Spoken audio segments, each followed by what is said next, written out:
وصدق رسوله النبي الكريم ونحن على ما قال من الشاهدين والشاكرين والحمد لله رب العالمين.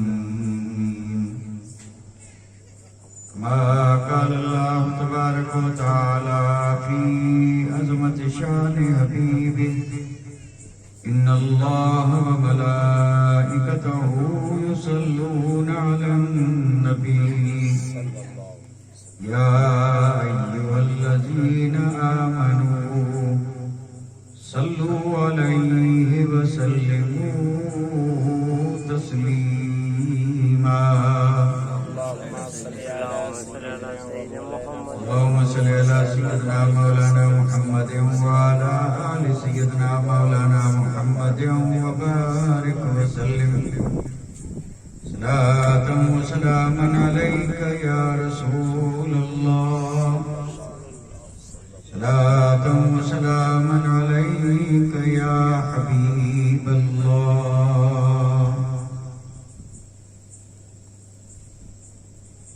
واجب الاحترام گرامی قدر ذی وقار اعظم محترم و مکرم سامعین کرام، عزت مآب خواتین و حضرات، آج کی یہ بابرکت نورانی اور عرفانی محفل، ذکر پاک کی محفل، جسے خیر و برکت حاصل کرنے کے لیے اور نسبت دی گئی ہے اسے ایصال ثواب کی طرف. یہ آپ تمام جماعت والوں کی طرف سے ہمارے محب گرامی حضرت علامہ مولانا صاحب کی مرحومہ مغفورہ والدہ کے ایصال ثواب کے لیے آپ نے اس محفل پاک کو منعقد کیا.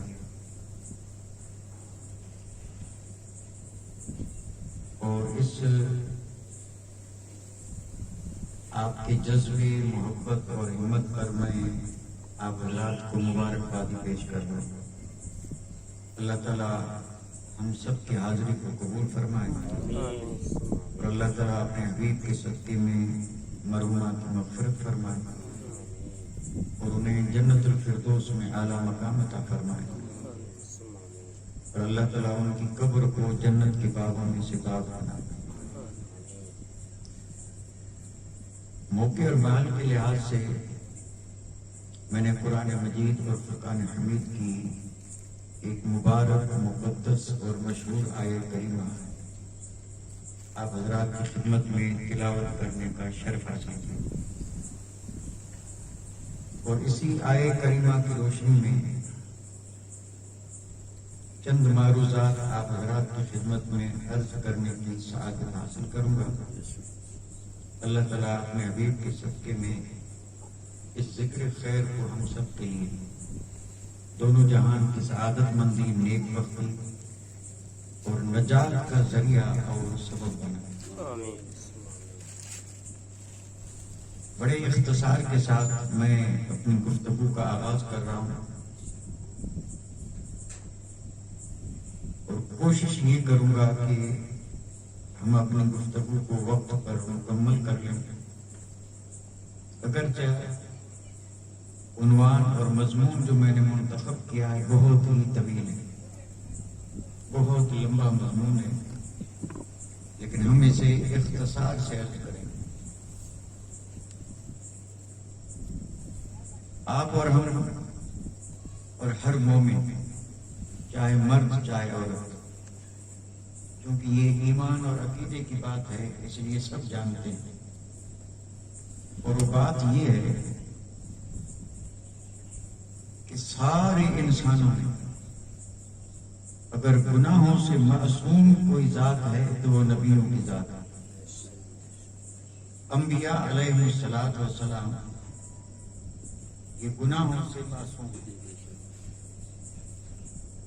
یعنی اعلان نبوت سے پہلے بھی، اعلان نبوت کے بعد بھی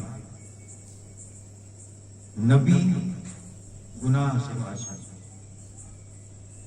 اور دوسری جماعت ہے اولیاء اللہ کا، تو یہ معصوم تو نہیں ہے، یہ محفوظ ہے۔ اور محفوظ سے مراد یہ ہے کہ جو اللہ کا دوست اور اللہ کا ولی ہوتا ہے، اللہ تعالیٰ اسے گناہوں سے بچاتا ہے، یعنی رب ان کی حفاظت کرتا کہ وہ گناہ کے قریب بھی نہیں جاتا۔ اب یہ دو مقدس اور مبارک جماعتیں الگ کرنے کے بعد پھر جتنے بھی انسان ہیں، جتنے بھی مومن ہیں، چاہے جس گریڈ کے ہوں، گریڈ سمجھ رہے ہیں، طبقہ یعنی اونچے سے اونچے کیوں نہ ہوں، لیکن ان سے گناہ ہو سکتا ہے، یعنی وہ چاہے جس طبقے سے ہو گناہ ہو سکتا ہے۔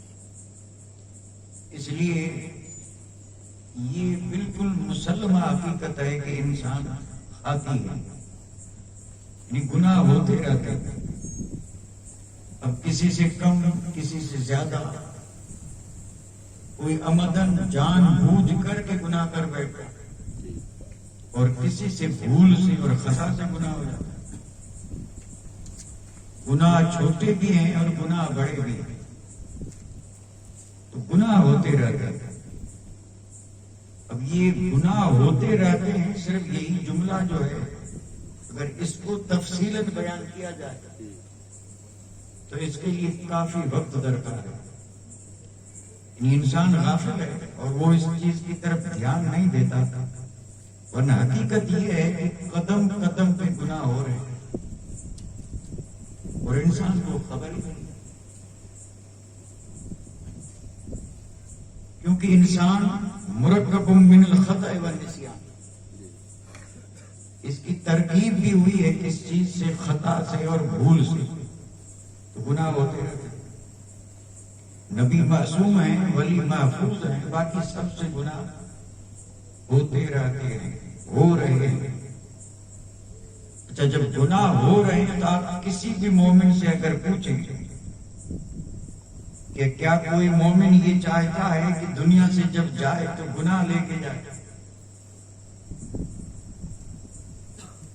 آپ خود غور فرماتے چلیں، نہیں ہم اپنی بات کریں، ہم سے گناہ ہو رہے ہیں اور ہم میں سے کوئی بھی شخص صاحب ایمان یہ نہیں چاہتا کہ جانا تو ہے آج نہیں تو کل، تو کیا کوئی یہ چاہتا ہے کہ گناہ لے کے جائے؟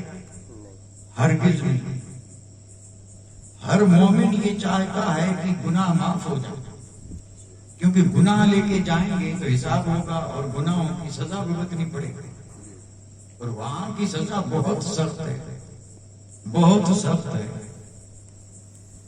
تو گناہ ہو رہے ہیں اور ہر مومن یہ چاہتا ہے کہ گناہ معاف ہو جائے، اور اللہ تبارک و تعالیٰ کریم ہے، غفور ہے، اس نے بھی مغفرت کا دروازہ بند نہیں کیا بلکہ مغفرت کا دروازہ کھلا۔ گناہ ہو رہے ہیں، رب معاف کر رہا ہے، اور بندہ بھی یہی چاہتا ہے کہ گناہ معاف ہو جائے۔ تو اب یہاں پر یہ سوال پیدا ہوا کہ گناہ معاف کیسے ہو؟ گناہ معاف کیسے ہو؟ تو میں نے جو آیت مقدسہ پڑھی تھی قرآن مجید ہے، اس میں اسی چیز کا جواب ہے اور اسی چیز کا ذکر ہے۔ ان الحسنات یذہبن السیئات، اللہ تبارک و تعالی نے فرمایا کہ نیکیاں گناہوں کو مٹا دیتی ہیں۔ یعنی بندے سے گناہ ہوئے تو اب یہ مٹے کیسے، معاف کیسے ہوں؟ تو قرآن مجید میں رب نے فرمایا کہ نیکیوں میں رب نے وہ طاقت رکھی ہے کہ گناہ کرنے کے بعد اگر بندہ نیکی کرے تو اللہ تعالیٰ اس نیکی کے بدلے میں اس کے گناہ مٹا دیتا ہے۔ ان الحسنات یذہبن السیئات، اور اس مضمون کی قرآن مجید میں کئی آیتیں موجود ہیں کہ جن سے بالکل واضح اور صاف ہوتا ہے کہ اگر کوئی شخص یہ چاہتا ہے کہ میرے گناہ معاف، گناہ ہو رہے ہیں، کوئی یہ نہیں کہہ سکتا کہ گناہ نہیں ہوتے، گناہ ہو رہے ہیں، اور گناہ بخشے جائیں اس کے لیے اللہ تعالیٰ نے فرمایا نیکیاں کرتے، نیکیاں گناہوں کو مٹا دیتی۔ اور پھر آگے آیت مقدسہ میں رب نے فرمایا ذالک ذکریٰ للذاکرین، اس میں نصیحت ان کے لیے ہے جو نصیحت لینا چاہیں اور جو نصیحت قبول کریں۔ کتنی بڑی نصیحت ہے، اور یہ آخرت کو بنانے کے لیے، گناہوں کی معافی کے لیے جس چیز کو ذریعہ بتایا گیا وہ ہے نیکی۔ اب نیکی کی طاقت اور نیکی اس کے درجہ یہ ایک الگ مضمون ہے، لیکن ہمیں ذہن میں صرف یہ رکھنا ہے کہ نیکیاں گناہوں کو مٹا دیتی ہیں۔ یہ تو اس آیت مقدسہ کا مختصر سا ترجمہ ہوا اسی آیت مقدسہ کی روشنی میں، یعنی نیکیاں گناہوں کو مٹا دیتی ہیں، یہ قرآن ہے۔ اور اب حدیث پاک سے میں یہ عرض کروں گا کہ وہ کون سی نیکیاں ہیں جو گناہ مٹاتی ہیں۔ یعنی قرآن سے یہ ثابت ہوا کہ ہم گناہ گار ہیں، چاہتے یہ ہیں کہ گناہ معاف ہو جائیں، نیکیاں گناہوں کو مٹا دیتی ہیں، یہ قرآن مجید ہے۔ اور اب میں حدیث پاک عرض کرنے جا رہا ہوں جس میں ان نیکیوں کا ذکر ہے جو نیکیاں گناہوں کو مٹاتی ہیں، اور یہ فرمان مصطفیٰ۔ اس کے لیے میں جو حدیث آج آپ کی خدمت میں لایا ہوں بڑی ایمان افروز حدیث ہے۔ حدیث پاک ہے لیکن ہے واقعے کی شکل،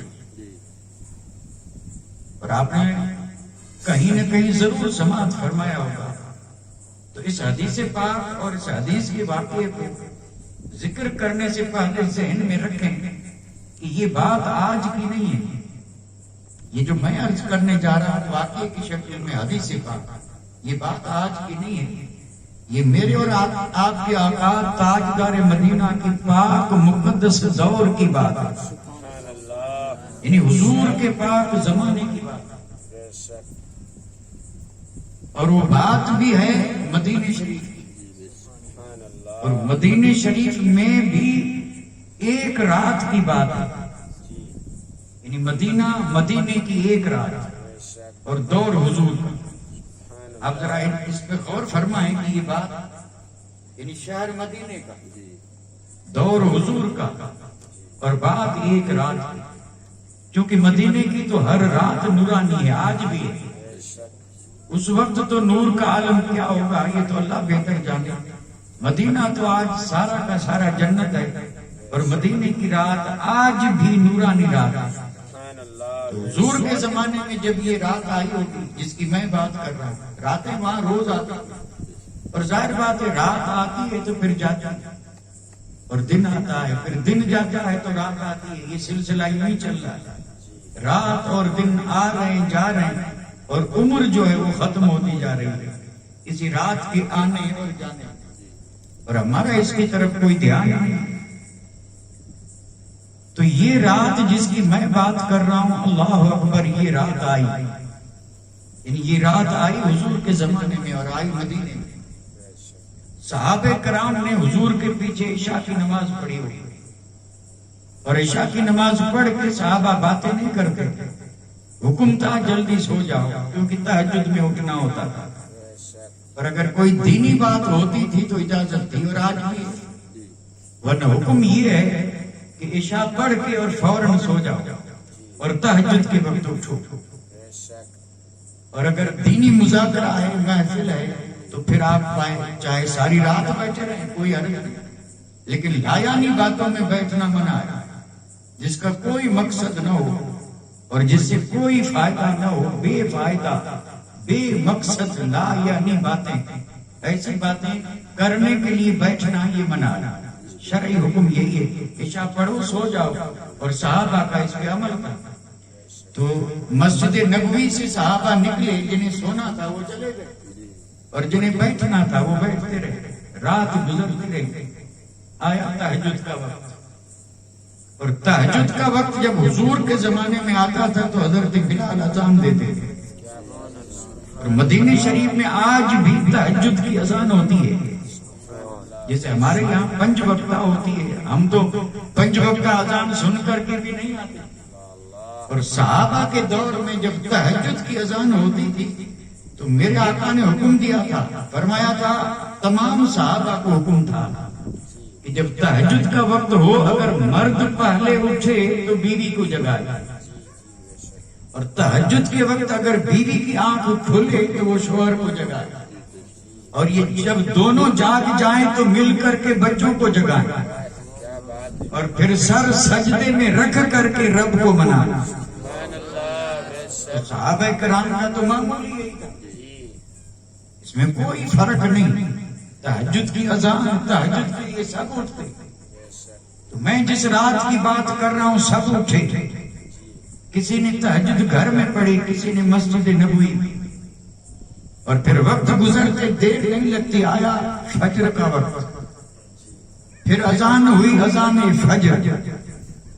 اب اذان فجر جب ہوئی تو صحابہ گھروں سے نکلے، آ رہے ہیں مسجد کی طرف، اور صحابہ جب مدینے کی گلیوں میں چلتے تھے تو پھر آسمان والوں کو ایسے نظر آتا تھا کہ مدینے میں ستارے گھوم پھر رہے ہیں، چمکتے ہوئے ستارے، کیونکہ حضور نے خود صحابہ کرام کو ستارہ فرمایا، اصحابی کا نجوم، یعنی وہ چمکتے ستارے، زمین پر ستارے، وہ آسمان کے ستارے اور یہ زمین کے ستارے، صحابہ ستارے تھے۔ اب اندازہ فرمائیں، شہر مدینہ ہے، گلیاں مدینے کی، ستارے بکھرے ہوئے ہیں، اور سب کا رخ مسجد نبوی کی طرف۔ مسجد نبوی پہنچے، سنتیں پڑھی گئی، کیونکہ فجر میں پہلے 2 سنت پڑھی جاتی ہے، سنتیں پڑھی گئی، صحابہ نے سنت پڑھی، اور سنت پڑھ کر کے صفیں درست ہو گئی، اور ساری مسجد بھر گئی مکمل، یعنی سنتیں پڑھ لی صحابہ نے، اب بیٹھے، صفیں درست ہو گئی۔ فجر کی جماعت کا وقت ہوا، جس وقت روزانہ جماعت ہوتی تھی وہ وقت جب ہوا تو سب کی نگاہیں حضور کے دروازے پہ تھی، اور میرے آقا کے حجرے کا دروازہ مسجد نبوی کی طرف کھلتا تھا، مسجد نبوی کی طرف کھلتا تھا، اور آپ حجرے سے نکلتے اور مصلی پہ آ کر کے نماز پڑھاتے، یہ روزانہ کا معمول تھا، اور یہ جہاں سے میرے آقا آتے اور جاتے تھے وہی جگہ جنت کی کیاری بنی، اور آج بھی مسجد نبوی میں وہ جگہ موجود ہے، اور ساری مسجد کے فرش کا رنگ الگ ہے، لیکن جہاں میرے آقا کا آنا جانا اور جو جنت کی کیاری ہے اس میں جو فرش بچھا ہے، چٹائیاں بچھی ہیں، اس کا رنگ الگ ہے۔ تو روزانہ حضور نکلتے مصلی پہ آتے، اور صحابہ آئے ہیں رب کی بندگی کرنے، عبادت کے لیے، لیکن نگاہیں در رسول پہ ہیں، بیٹھے ہیں مسجد میں، آئے ہیں نماز کے لیے، لیکن سب کی نگاہیں کدھر ہیں؟ در رسول پر، اور ظاہر بات ہے در رسول قبلے کی طرف نہیں تھا۔ اب میں آپ حضرات کو اگر سمجھانا چاہوں تو ابھی ہمارا رخ جو ہے یہ وہ نہیں ہے جو مکہ اور مدینے میں ہے۔ مدینہ منورہ سے مکہ المکرمہ یوں ہے دکن، یعنی مدینے والے ادھر منہ کر کے نماز پڑھتے ہیں، کیونکہ مدینے سے بیت اللہ دکن ہے، اور مسجد نبوی کا قبلہ بھی دکن ہے، اور پورب میں حضور کا حجرہ ہے، مسجد نبوی کے پورب میں حضور کا حجرہ ہے، اور حجرے کے بعد آگے جنت البقیع ہے۔ یہ حجرہ جنت البقیع مسجد نبوی سے پورب، یعنی ہماری طرف، اس طرف جو ہم پورب میں آئے ہیں، تو ظاہر بات ہے صحابہ یوں صفے کر کے بیٹھے ہیں، قبلہ ادھر ہے لیکن منہ سب کا ادھر ہے، در رسول کی طرف۔ سب انتظار میں رہتے تھے، روز حضور آتے، لیکن آج کیا ہوا؟ جماعت کا وقت تو ہو گیا لیکن حضور نہیں آئے، تشریف نہیں لائے، وقت جا رہا ہے فجر کا۔ اب یہ تو نہیں کہ وہاں کوئی پڑھانے والا نہیں تھا، وہاں جتنے بھی بیٹھے تھے وہ صرف امام نہیں، اماموں کے امام تھے، تو کوئی بھی پڑھا سکتا تھا، اور وہاں کسی نے نہ تو کونی سے اشارہ کیا، نہ کسی نے رخ کا رنگ بدلا، وقت جا رہا ہے، نماز کوئی بھی پڑھا ہے۔ آج اگر 2 منٹ کی دیر ہو جائے امام صاحب کو تو امام صاحب کی شامت آ جائے، اور اگر 2-4 دن ہو تو امام صاحب کو بوریا بستر باندھنا پڑے، اور پھر مسجد ہی میں کھلبلی مچ جائے کہ امام کیوں نہیں آیا. لیکن یہ صحابہ تھے، اماموں کے امام تھے. فجر کا وقت بڑا مختصر، سورج نکلنے کے قریب، لیکن کسی نے یہ نہیں کہا کہ حضور نہیں آیا اور ابو بکر تم آگے پڑھ کے نماز پڑھا لو. نہیں، در رسول پہ نظر ہے. بالکل تھوڑا سا وقت بچا، حجرے کا پردہ ہٹا اور حضور جیسے ہی پردے سے نکلے تو صحابہ کہتے ہیں قسم رب کی ہمیں ایسے لگا جیسے قرآن کا ورق کھلا.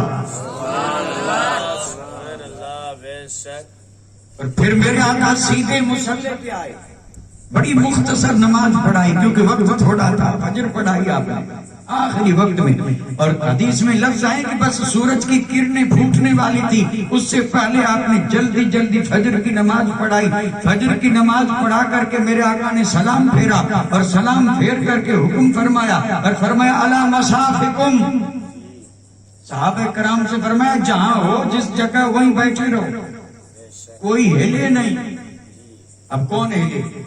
فرمایا الا مصافکم، یعنی اپنی اپنی صفوں میں جہاں بیٹھے وہیں بیٹھے رہو. اب صحابہ بیٹھے اور حضور نے رخ پھیرا صحابہ کی طرف، مصلی پر سلام پھیر کے الا مصافکم کا حکم دے کے، اور پھر جو ودعا والا چہرہ صحابہ کی طرف پھیرا تو صحابہ کی معراج ہوئی یا نہیں؟ اسی کے تو صحابہ منتظر، صحابہ تو نماز میں بھی حضور کو تکتے رہتے تھے، نماز میں بھی حضور ہی کو تکتے رہتے. اور پھر جب رخ انور صحابہ کی طرف پھیرا تو میرے آقا نے حکم دیا اپنی اپنی جگہ پہ بیٹھے رہو. صحابہ بیٹھے ہیں اور پھر میرے آقا نے فرمایا کیا جانتے ہو ہل تدرون، کیا تمہیں معلوم ہے آج میں دیر سے کیوں آیا؟ حضور نے صحابہ سے پوچھا کیا تمہیں معلوم ہے کہ آج میں دیر سے کیوں آیا؟ تو صحابہ چونکہ ادب کے پیکر تھے، صحابہ اگر جانتے بھی تو بھی کہتے اللہ و رسول عالم، اور یہاں تو جانتے بھی نہیں تھے، کوئی خبر نہیں تھی کہ حضور دیر سے کیوں آئے. تو صحابہ نے کہا اللہ جانے اور رسول اللہ جانے، ہمیں کوئی علم نہیں یا رسول اللہ کہ آپ دیر سے کیوں آئے. تو آپ نے فرمایا سنو میں دیر سے اس لیے آیا. آپ وجہ بتا رہے ہیں کہ میں دیر سے اس لیے آیا. تو حضور نے فرمایا کہ میں تہجد کے لیے اٹھا اور جتنا رب نے چاہا اتنی میں نے نماز پڑھی اور پھر مجھے نیند آ گئی. یہ میں صرف سمجھانے کے لیے، حدیث کے الفاظ اپنی جگہ پہ ہیں، میں سمجھانے کے لیے عرض کر رہا ہوں. یعنی آپ فرماتے ہیں مجھے کیفیت ایسی ہوئی جیسے کہ نیند کی کیفیت، جتنا رب نے چاہا میں نے نماز پڑھی، پھر وہی نیند والی کیفیت جب ہوئی تو حضور نے فرمایا سنو جب نیند والی کیفیت ہوئی رأیت ربی فی احسن صورۃ، آپ نے فرمایا کہ میں نے اپنے رب کو اچھی صورت میں دیکھا. حضور نے فرمایا کہ میں نے نماز پڑھی، پھر کچھ کیفیت نیند جیسی ہوئی، اور جب یہ ہوئی تو میں نے کیا دیکھا؟ تو کہتے ہیں رب کو دیکھا. اور فرماتے ہیں میں نے جب اپنے رب کو دیکھا اچھی صورت میں تو حضور نے فرمایا کہ میرے رب نے مجھ سے پوچھا. کیا پوچھا؟ رب نے پوچھا میرے محبوب ذرا یہ تو بتا فیم یختصم الملأ الاعلی، محبوب بتا یہ جو ملأ اعلیٰ کے اونچے درجے کے فرشتے ہیں وہ جھگڑتے کس میں ہیں؟ سوال سمجھ میں آیا؟ نہیں آئے گا، بہت مشکل ہے. یعنی اللہ تعالیٰ نے حضور سے پوچھا کہ محبوب بتائیں اونچے درجے کے ملأ اعلیٰ کے فرشتے جھگڑتے کس میں ہیں؟ تو کیا فرشتے بھی جھگڑتے ہیں؟ یہ میں نے جو لفظ ہے نا عربی کا اس کا ترجمہ کیا ہے فیما یختصم اختصام خصم، یہ سب جھگڑے کی معنی میں. تو کیا فرشتوں میں بھی جھگڑا؟ فرشتے کی جھگڑ، تو اگر فرشتے جھگڑتے نوری مخلوق جھگڑے تو پھر بشر جھگڑے تو اس میں حیرت کی بات کیا ہے؟ تو کیا فرشتے جھگڑتے ہیں؟ نہیں، جھگڑنے سے مراد یہ ہے، اس کو سمجھانے کے لیے ذرا عرض کر دوں فرشتوں کا جھگڑا کس میں؟ فرشتوں کا جھگڑا کس میں؟ ہمارا جھگڑا تو جائیداد میں ہے، مکان میں ہے، دھن میں ہے، دولت میں، ہمارے جھگڑے اسی میں. فرشتوں کا جھگڑا کس میں؟ تو فرشتوں کا جھگڑا ہے اس میں زمین پہ بندے نے نیک عمل کیا، زمین پر بندے نے نیک عمل کیا، اس نے عمل کیا، ادھر سے فرشتوں کی جماعت دوڑی، فرشتے دوڑے، ایک نہیں فرشتے جماعت۔ کیوں دوڑی؟ ہر فرشتہ ایک دوسرے سے آگے بڑھ کر کے چاہتا یہ ہے کہ اس بندے کی نیکی لے کے میں رب کی بارگاہ میں جاؤں۔ یہ ہے فرشتوں کا جھگڑا، یعنی جائیداد میں نہیں، امت مصطفیٰ کے نیکوکاروں کی نیکی کو لینے کے لیے فرشتے جھگڑتے ہیں۔ ہر فرشتہ چاہتا ہے کہ میں لے جاؤں، اور پھر جو ان میں سے یعنی پہلے پہنچا وہ نیکی لے کے پھر چلا، اور یہ سب باراتی بن گئے۔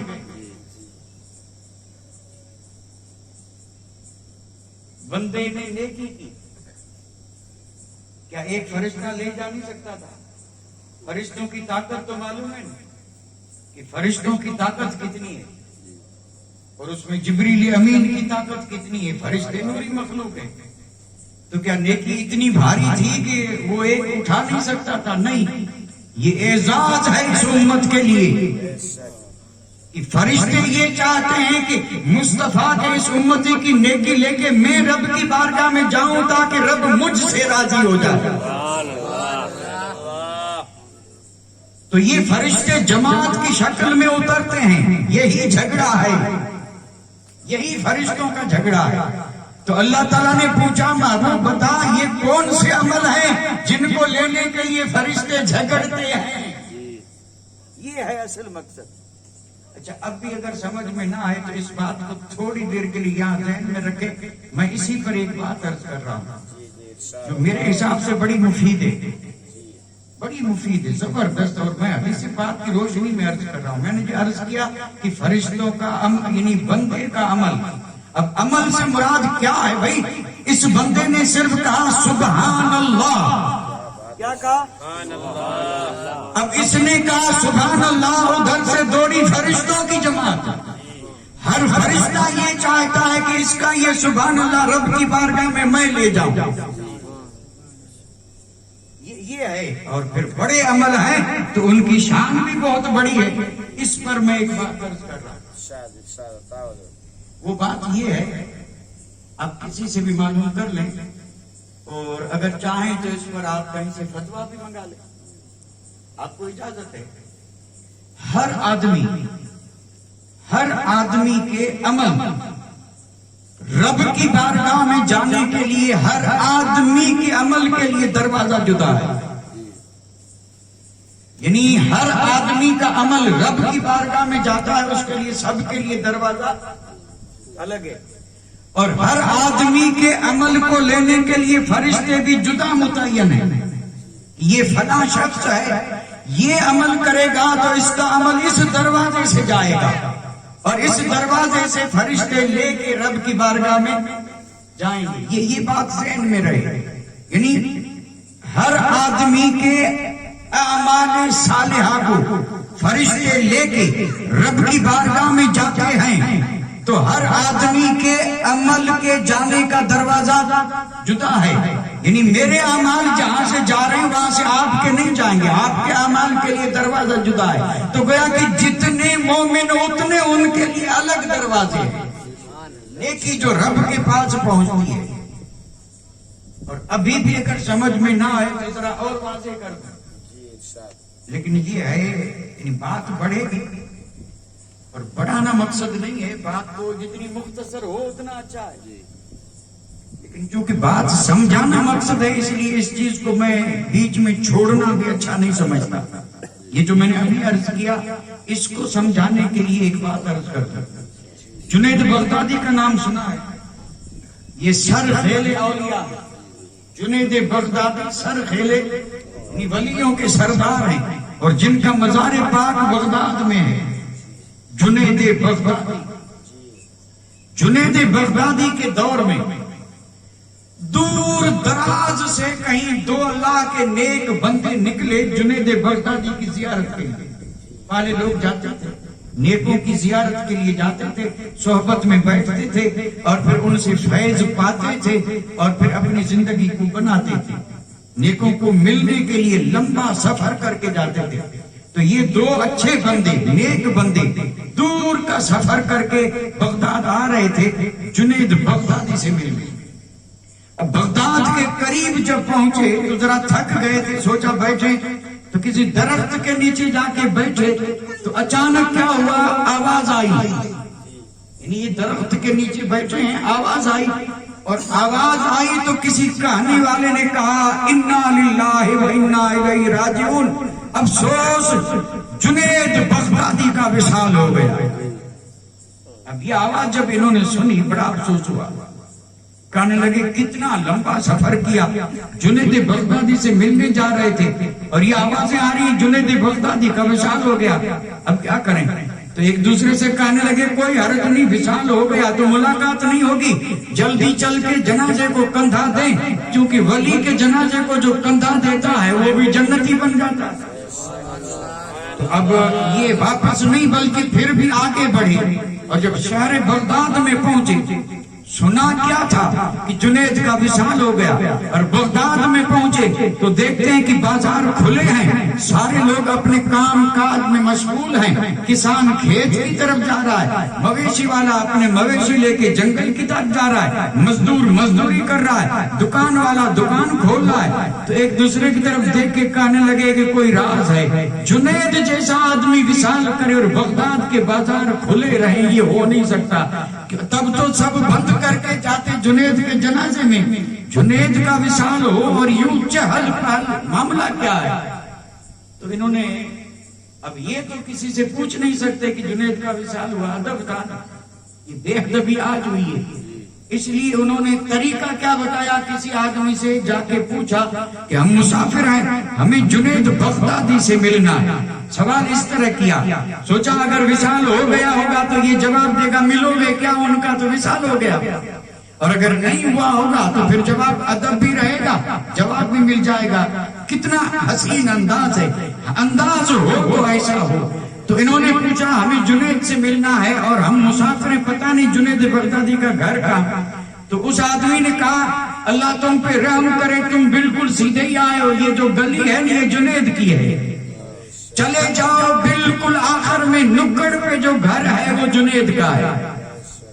اب ان کو ذرا ڈھارس بندی کہ وصال تو نہیں ہوا، اگر وصال ہوتا تو یہ جواب نہ دیتا، ادھر سنا تھا وصال ہو گیا، ادھر آ کر کے پوچھا تو وصال کی بات نہیں، اب چلتے رہے، اور جنید بغدادی چونکہ ولیوں کے سردار وہ تو سب دیکھ رہے تھے، نکاح ولایت سے دیکھا میرے مہمان آ رہے ہیں، اس لیے جنید اپنے حجرے سے نکل کے دروازے پہ گویا استقبال کر رہے ہیں آنے والوں کا، اور جب یہ دونوں آئے تو آپ نے کہا مرحبا، آئیے آئیے، میں آپ کا انتظار کر رہا تھا۔ اب یہ ایک دوسرے کو منہ کو دیکھ رہے ہیں اور ایک دوسرے سے گویا نکاحوں میں سوال کر رہے ہیں کہ ہم نے سنا جنید کا وصال ہو گیا، جنید ہمارا استقبال کر رہے ہیں، اور جنید بغدادی لے گئے انہیں اپنے گھر، اور پھر خاطر تواضع کی، مہمانداری کی، جو اس دور کا رواج تھا، اور جب مکمل خاطر تواضع ہو چکی تو بات نہیں ہو رہی ہے، جنید چپ چاپ بیٹھے ہیں، یہ ایک دوسرے کا منہ دیکھ رہے ہیں۔ جنید بغدادی نے بھانپ لیا کہ کوئی چیز ہے جو پوچھنا چاہتے ہیں لیکن ہمت نہیں ہو رہی ہے، تو جنید بغدادی نے کہا گھبراؤ مت، جو پوچھنا ہے پوچھ لو،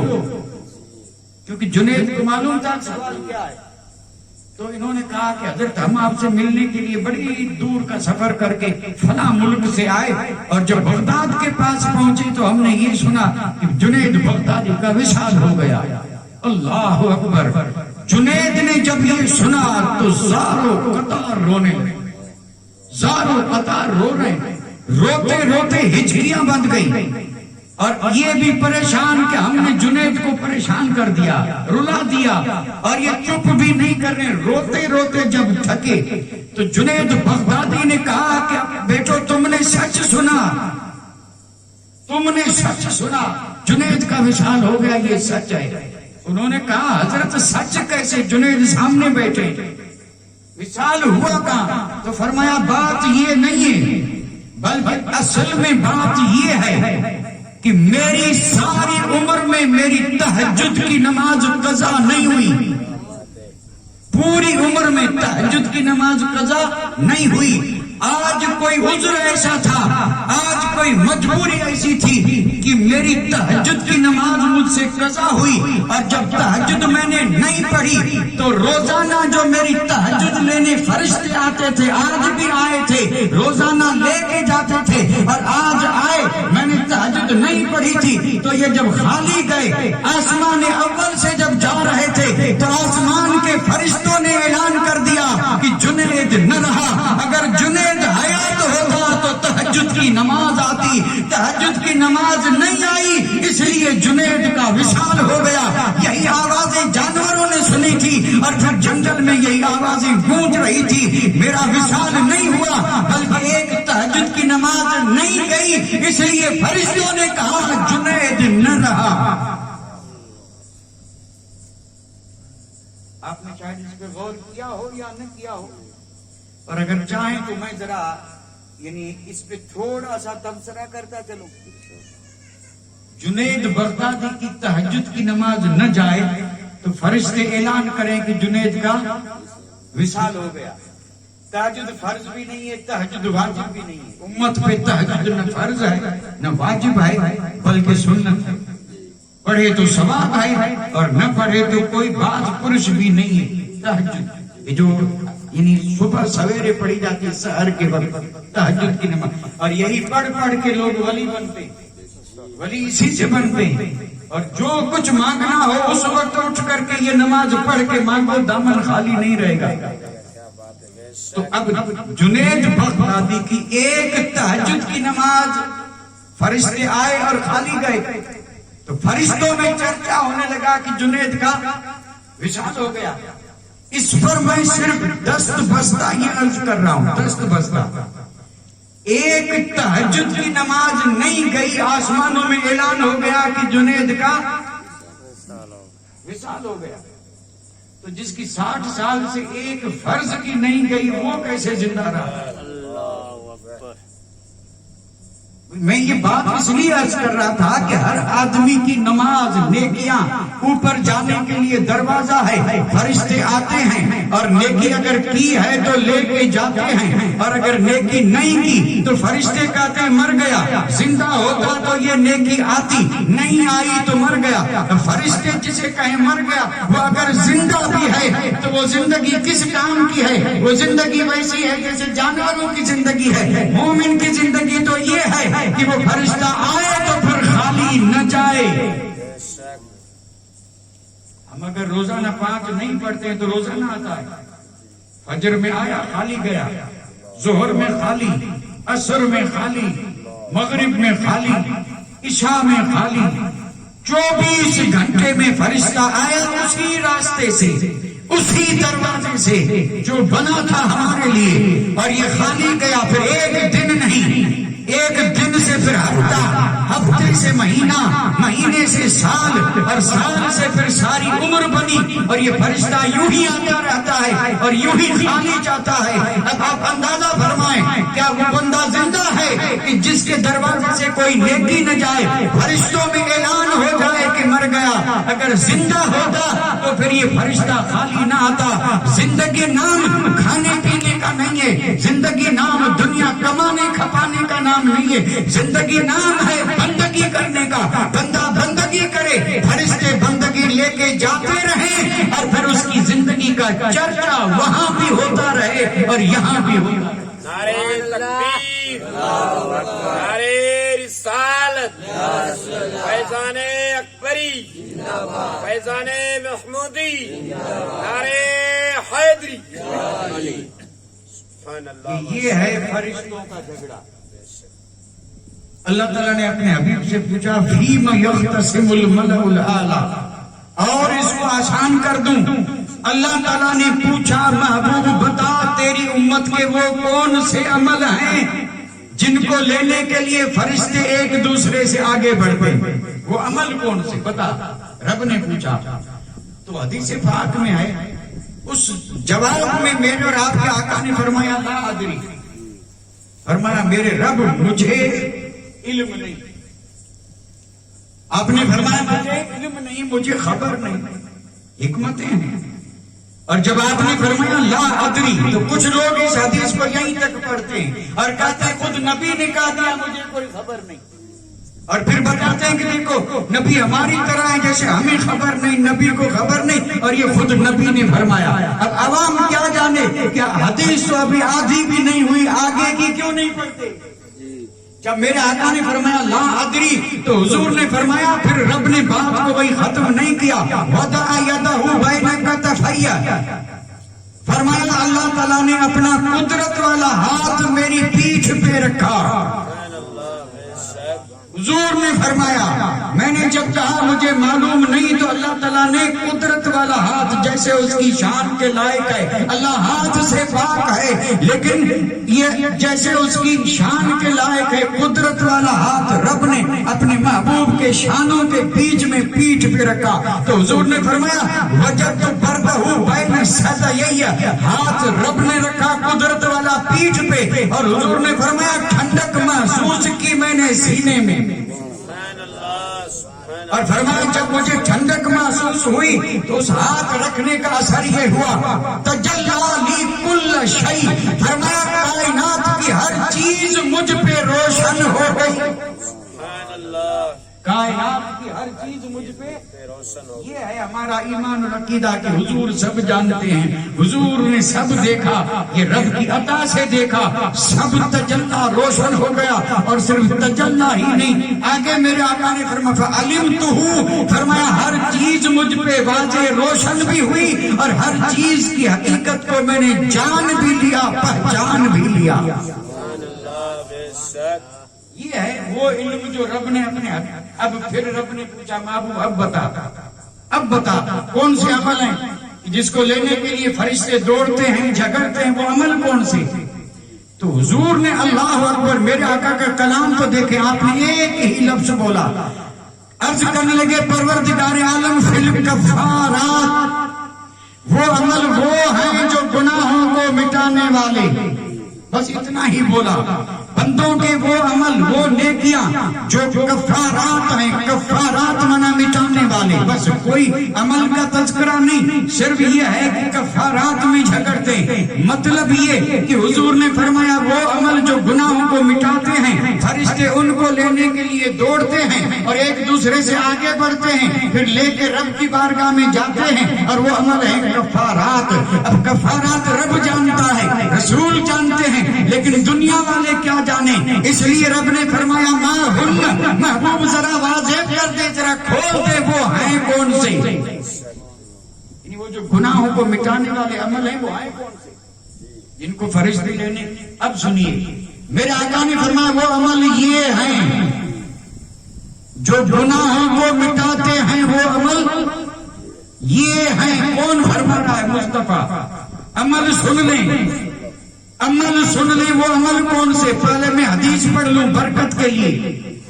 وہ عمل یہ ہے، میرے اور آپ کے آقا نے فرمایا مشل اقدام الی الجماعات والجلوس فی المساجد بعد الصلوات اسباغ الوضوء عند الکریہات، یہ ہے وہ عمل جو بندے کے گناہوں کو مٹا دیتے ہیں، اور وہ عمل کون سے؟ وضو کر کے پیدل مسجد کی طرف چلنا، مشل اقدام یعنی پیدل چلنا، جماعت کے لیے مسجد کی طرف، یہ چلنا گناہوں کو مٹاتا ہے، چلنا۔ مسجد میں نماز پڑھنے کے لیے جانا، یہ جو ہم چل رہے ہیں یہ حدیث ہے، یہ چلنا گناہوں کو مٹاتا ہے، ایک کام۔ دوسرا کام میرے آقا نے فرمایا والجلوس فی المساجد بعد الصلوات، نماز کے بعد بھی مسجد میں صرف بیٹھے رہنا، کچھ بھی نہیں کر رہے ہیں، نماز سے پہلے یا نماز کے بعد وضو کر کے آئے ہیں، سر جھکا ہے، سوچ میں ہے، فکر میں ہے، صرف بیٹھے ہیں۔ میرے آقا نے فرمایا یہ کرم ہے اس امت پر رب کا کہ ان کا یہ بیٹھنا بھی گناہوں کو مٹاتا ہے، لیکن بیٹھنا بازار میں نہیں، گھر میں نہیں، محفل میں نہیں، کسی دنیاوی کام کاج میں نہیں، اللہ کے گھر میں مسجد میں بیٹھنا، والجلوس فی المساجد، مساجد میں بیٹھنا، بعد الصلوات، نمازوں کے بعد بیٹھنا۔ اس سے ایک بات سمجھ میں آئی کہ نماز پڑھ کے جلدی بھاگنا نہیں چاہیے، نماز کے چاہیے، یہ بیٹھنا بھی گناہوں کو مٹا دیتا ہے۔ سبحان اللہ، سبحان اللہ، بے شک۔ یہ ہوئے دو۔ تیسرا عمل یہ ہے اسباغ الوضو عند الکریہات، چاہے جتنی تکلیف ہو رہی ہو لیکن مکمل وضو کرنا، کامل وضو کرنا۔ اسباغ یعنی کامل سے مراد کچھ وضو ناقص ہوتے ہیں، اور جو ناقص وضو ہوتا ہے اس سے نماز نہیں ہوتی۔ اور ہم نے کبھی یہ بھی نہیں سوچا کہ ہمارا وضو کامل ہے یا ناقص ہے، پورا ہے یا ادھورا ہے۔ ہم اگر یہ سوچنا چاہیں تو ہم میں سے ہر نمازی کو اللہ توفیق دے اور زیادہ نمازی بنے، لیکن نماز بعد میں ہے، وضو پہلے ہے۔ تو عالم صاحب کے سامنے بیٹھ کے وضو کر کے دکھائیں کہ حضرت ذرا دیکھ لیں میں وضو کر رہا ہوں، وضو صحیح کر رہا ہوں کہ نہیں۔ اس میں کوئی شرم کی بات نہیں ہے، یہ اعزاز کی بات ہے۔ 40 سال نمازیں پڑھی، اگر وضو نہیں ہوا تھا تو ایک بھی نہیں ہوئی، اور وضو ہوا تب ہوئی، کیونکہ نماز تب ہوتی ہے جب وضو ہو، اور وضو بغیر سیکھے صحیح ہوگا ہی نہیں۔ اپنے سے دیکھے سے جو وضو کرتے ہیں ہم، یہ صحیح نہیں ہوگا۔ میں بالکل صاف بات عرض کر رہا ہوں، اور کسی کو اچھی لگے یا خراب لگے، لیکن میں جہاں بھی موقع ملتا ہے میں وضو کے حوالے سے جو ہے نا یہ بات واضح کر دیتا ہوں۔ وضو ضروری ہے، کیونکہ وضو ہے پاکی، اور وضو میں کچھ چیزیں ایسی ہیں جنہیں دھونا فرض ہے، اور کچھ کا مسح کرنا ہے۔ آپ بھی جانتے ہیں سر کا مسح کرنا ہے، منہ کو دھونا ہے، کوہنیوں سمیت ہاتھ دھونے ہیں، ٹخنوں سمیت پاؤں دھونے ہیں۔ مسح میں اور دھونے میں فرق ہے۔ میرے کئی بزرگ ایسے ہیں جو 60 سال سے نماز پڑھ رہے ہیں، لیکن آپ دیکھیں گے تو وہ وضو کرتے وقت منہ دھوتے نہیں ہیں۔ جیسے سر کا مسح کرتے ہیں ویسے منہ کا بھی مسح کیا اور پڑھ لی نماز۔ کیا نماز ہوگی؟ دھونا نہیں تو منہ دھویا نہیں، اور دھویا نہیں تو وضو نہیں ہوا، اور وضو نہیں ہوا تو نماز نہیں ہوئی۔ دھونا کہتے ہیں کہ جو وضو دھونا فرض ہے اس پہ پانی بہے، اگر پانی نہیں بہا تو یہ دھونا نہیں ہے۔ وضو میں چہرہ دھونا فرض ہے یا نہیں؟ فرض ہے۔ تو جب تک یہ معلوم نہ ہو کہ چہرے کی حد کیا ہے تو کیا دھوئیں گے؟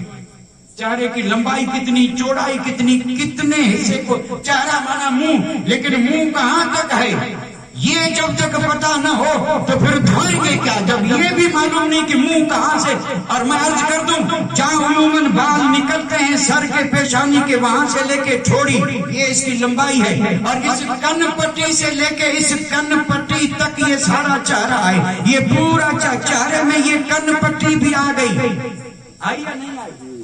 اب صبح سے لے کے شام تک بیٹھیں اور یوں دونوں ہاتھ میں پانی لے کے منہ پہ یوں مارتے رہیں، ہاتھ گھماتے رہیں، عصر تک، فجر سے عصر تک پانی یوں آپ چہرے پہ ڈالتے رہیں، یہاں پانی نہیں بہے گا، نہیں بہے گا۔ ایسے لیا پانی منہ پہ ڈالا اور پھر یوں مسا، یا مسا ہوا اور آگے کا حصہ دھلا، وضو نہیں ہوا۔ جب تک یہ جگہ دھلے گی نہیں، اس پہ پانی بہے گا نہیں، تب تک وضو ہوگا نہیں، اور وضو نہیں تو نماز نہیں۔ یہ تو وضو کی یعنی صرف منہ کا مسئلہ نہیں ہے، وضو کے مسئلے اور بھی ہیں۔ ہمیں چاہیے کہ ہم جیسے باقی چیزیں سیکھتے ہیں وضو کرنا بھی کسی جاننے والے سے سیکھیں، ضروری نہیں کہ عالم سے سیکھیں، ہمیں بھی جو جاننے والے ان سے بھی ان سے سیکھیں۔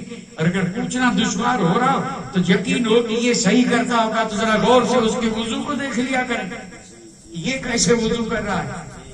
تو یہ بھی تو طریقہ ہے یا نہیں؟ سمجھنے سمجھانے کے الگ الگ طریقے ہیں۔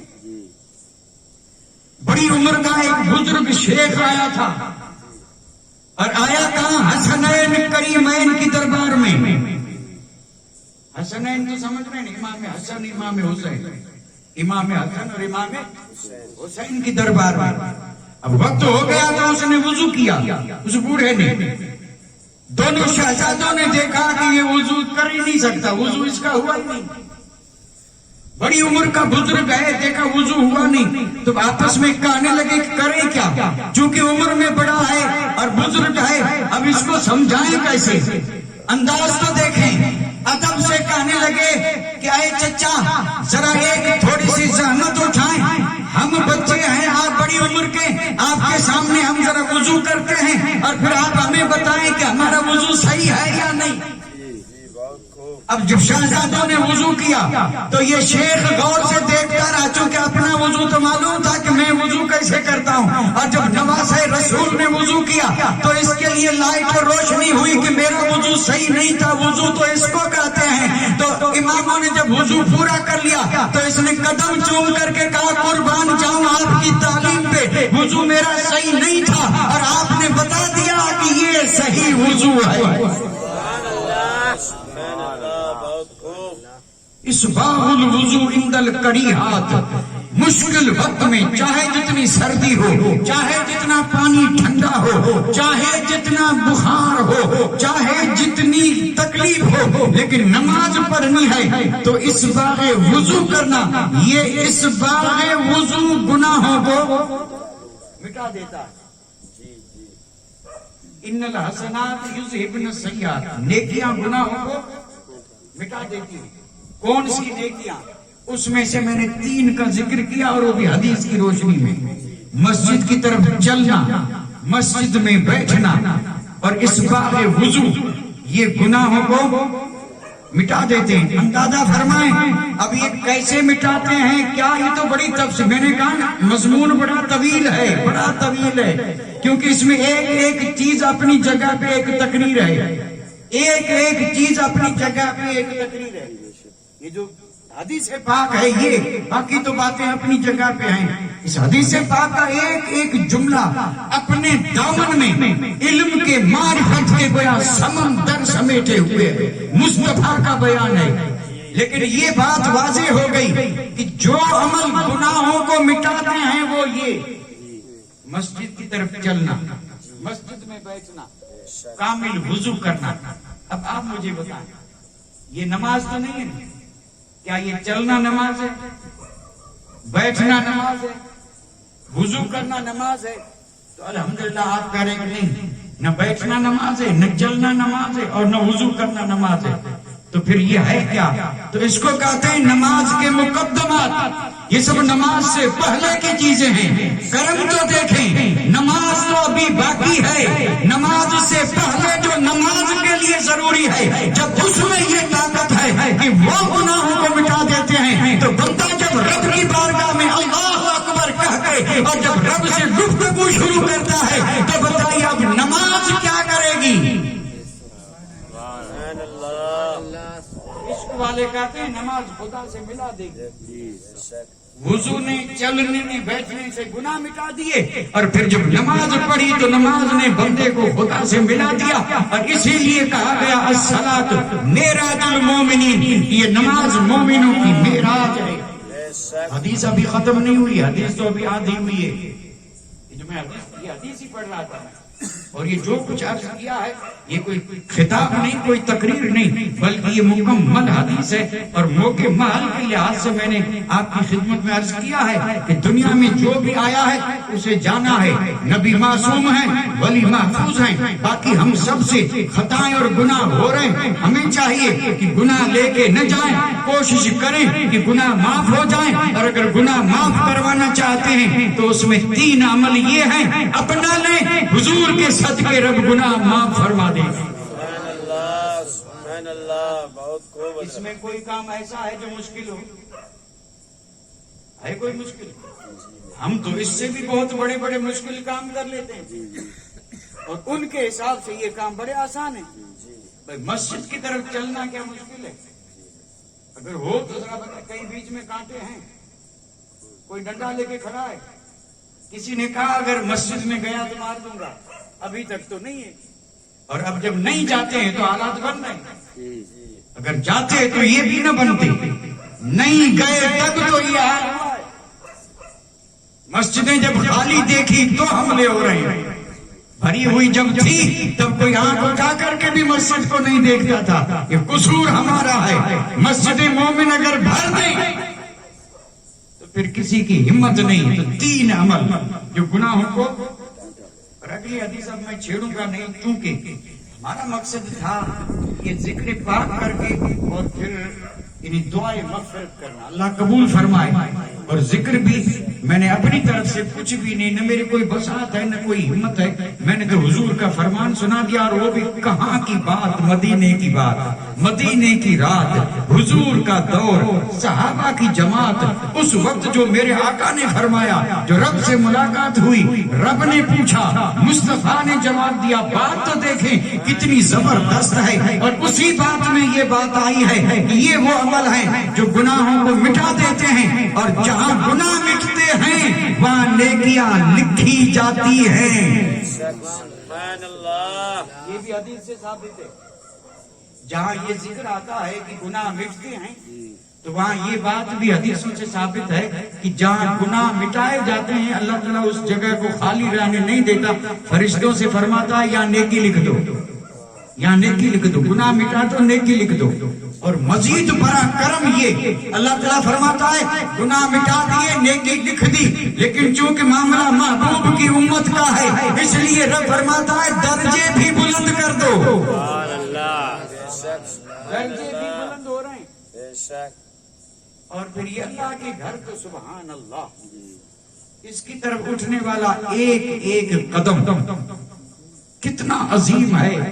جانے والا آگے فرشتے پیچھے، اس نے قدم اٹھایا نہیں کہ فرشتوں نے لکھا، ہر قدم لکھ رہے ہیں. ہے کوئی ایسی جگہ جس کی طرف اٹھنے والا ہر قدم لکھا جائے؟ بھئی دنیا میں تو سب سے اچھی جگہ، سب سے اونچی جگہ پارلیمنٹ ہے. کسی بھی ملک کا تو پارلیمنٹ ہے، یہ اس ملک میں تو سب سے اونچی جگہ، اس سے بڑی جگہ اور کیا ہوگی؟ پارلیمنٹ. تو کیا پارلیمنٹ کی طرف جانے والے کے قدم لکھے جاتے ہیں؟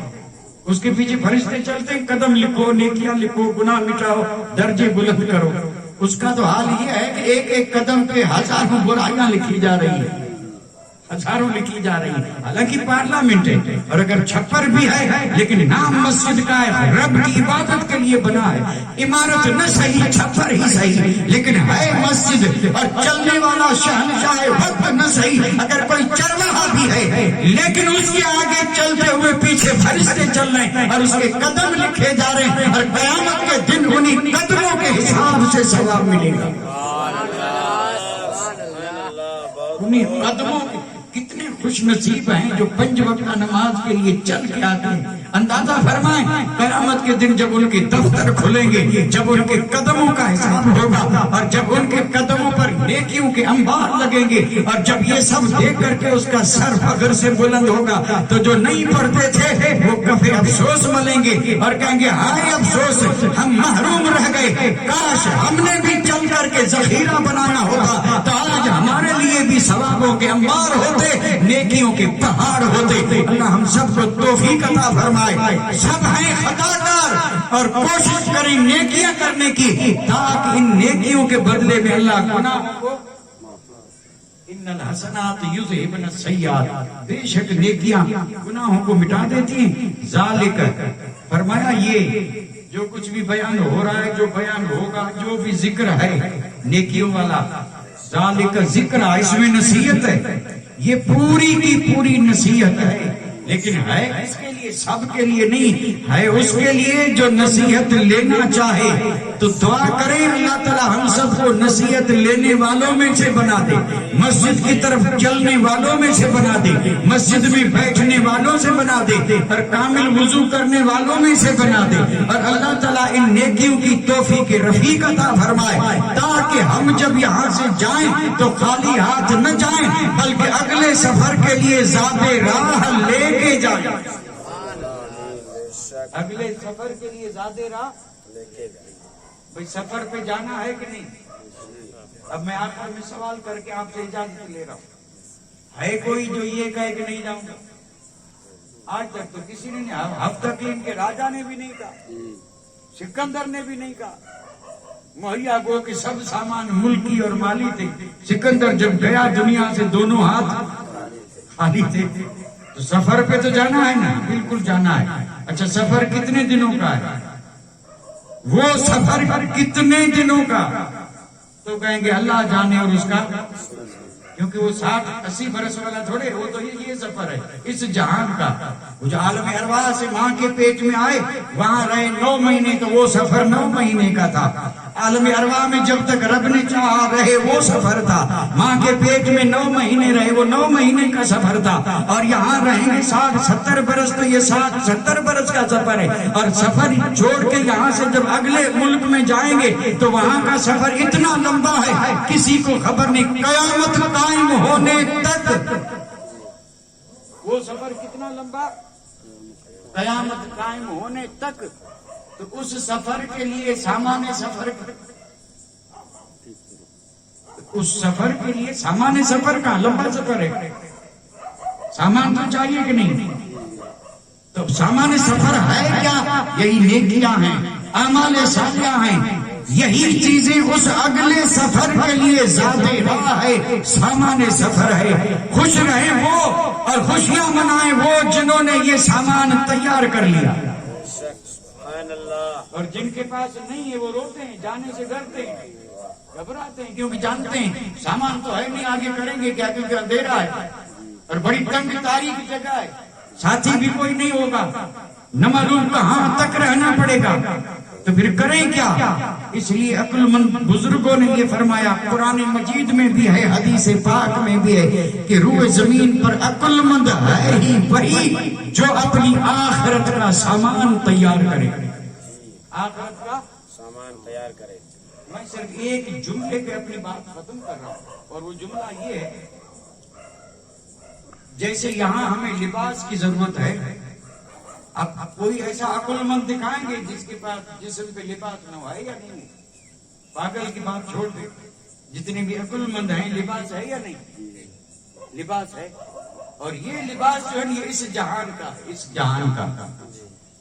اگلے جہان میں یہ نہیں ہوگا, وہ کفن جو ہوگا نا اس کو بھی زمین کھا لے گی, اور وہ کوئی اتنے طویل عرصے تک تھوڑے ساتھ دے گا.